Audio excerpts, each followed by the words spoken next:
Hey, what's up, everyone? Welcome back. So the Leafs finally signed their guy, Gavin McKenna, as well as Emil Andre. But all the cap sites have the Leafs over the cap. So please like and subscribe, and let me explain to you how the Leafs have plenty of cap space left.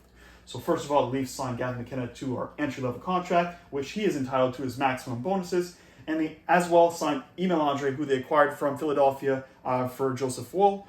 And they signed him to a 2-year deal for $1.55 million per year. I thought he was going to get about 1.75, so I'm pretty happy that he got pretty damn close and that he was a bit on the lower end side, just so the Leafs can save some cap space. So pretty happy with that. So first of all, Emil Andre, I think he's going to be a third pair guy. He might play power play too, but he's going to be behind Darren Radish, as well as Oliver Ekman-Larsson, and maybe even Morgan Rielly if he's still around.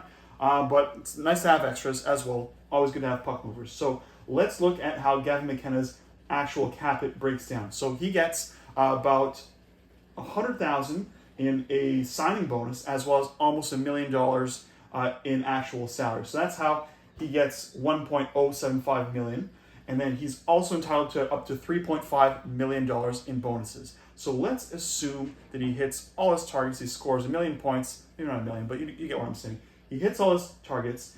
Let's take a look at the cap implications. So year one, only the 1.075 is going to count because all the bonuses can be carried over to next year. If there is cap space left at the end of the year, of course, they will set whatever they can towards that, and the balance will carry over to next year. But let's assume there's no space left. So year two, that bonus carries over the 3.5 on top with the 1.075, which leaves to 4.575 for year two. And then we'll say the same thing happens to year three.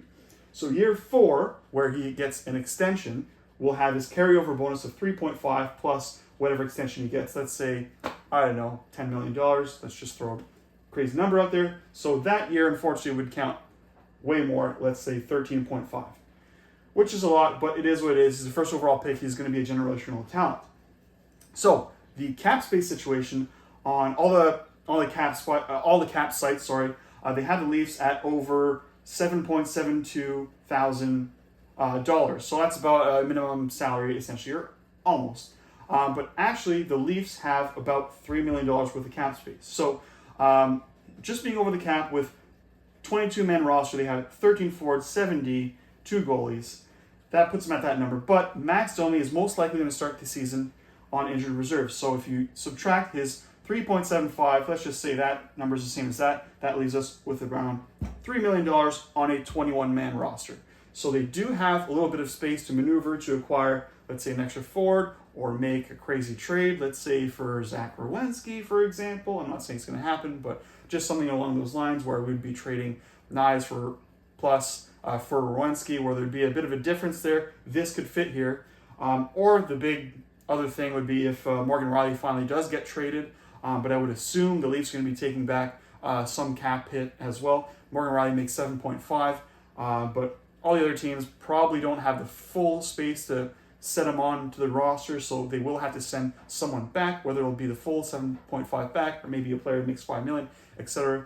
We don't know, so that's a bit of an unknown, but I just want to say that today the Leafs have $3 million worth of cap space and 2 roster spots open.